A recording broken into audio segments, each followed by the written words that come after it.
আসসালামু আলাইকুম রহমতুল্লাহ। প্রিয় সপ্তম শ্রেণীর শিক্ষার্থী বন্ধুরা, গত ভিডিও ক্লাস পর্যন্ত আমরা মূলত আলোচনা করে শেষ করেছিলাম তোমাদের বিজ্ঞান পাঠ্য বইয়ের অধ্যায় 10-এর আগ পর্যন্ত। সো আজকের ভিডিও থেকে আমরা সম্পূর্ণ নতুন একটা অধ্যায় শুরু করতে যাচ্ছি, সেটা হচ্ছে অধ্যায় 11। এই অধ্যায়টা হচ্ছে পারিপার্শ্বিক পরিবর্তন এবং বিভিন্ন ঘটনা নিয়ে। সো চলো বন্ধুরা, বেশি কথা না বাড়িয়ে আমরা আমাদের ভিডিওর মূল আলোচনা শুরু করে দিই। আমাদের চারপাশে প্রতি মুহূর্তে নানা রকম পরিবর্তন ঘটে যাচ্ছে।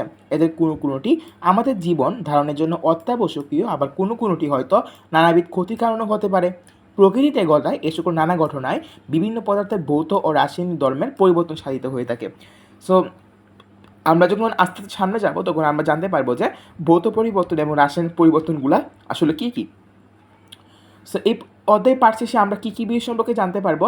প্রকৃতিতে সংঘটিত বিভিন্ন ঘটনার ভৌত ও রাসায়নিক ধর্মের পরিবর্তন ব্যাখ্যা করতে পারবো, ধাতু সংরক্ষণের প্রয়োজনীয়তা উপলব্ধি করতে পারবো, রাসায়নিক ক্রিয়া এবং পরিবর্তনের কিছু ব্যবহারিক প্রয়োগ দেখাতে পারবো, পরীক্ষণ কার্যক্রমে প্রয়োজনীয় নিরাপত্তামূলক ব্যবস্থা গ্রহণে সচেতন থাকতে পারবো এবং অন্যদেরকে আমরা সচেতন করব।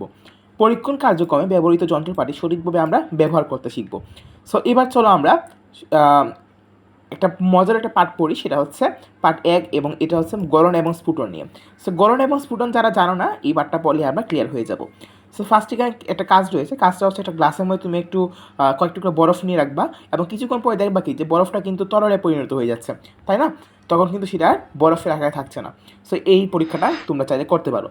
বরফ গলে পানি হওয়ার এই পরিবর্তন, অর্থাৎ যেখানে শুধু অবস্থার পরিবর্তন হয়েছে কিন্তু পদার্থের উপাদানে কোনো পরিবর্তন হয় নাই, তাকে আমরা ভৌত পরিবর্তন বলি। ব্যাপারটা বোঝার চেষ্টা করো।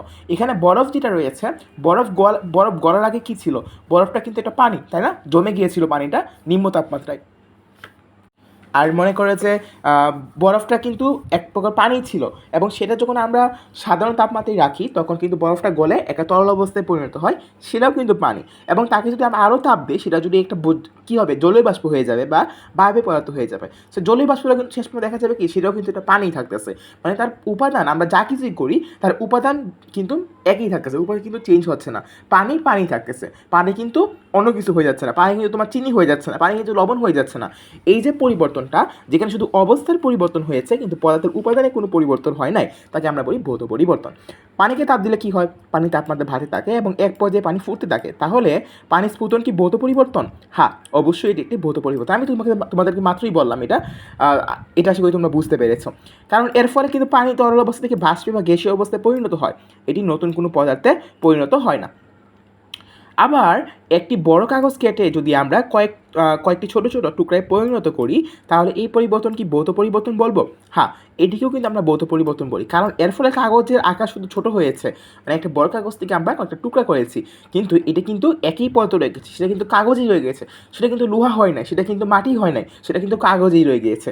কিন্তু এটি একই পরিবর্তন রয়ে গেছে এবং এর কিন্তু কোনো ধর্মেরও পরিবর্তন হয়নি। তাহলে আমরা এখান থেকে কী বলতে পারি বলতো?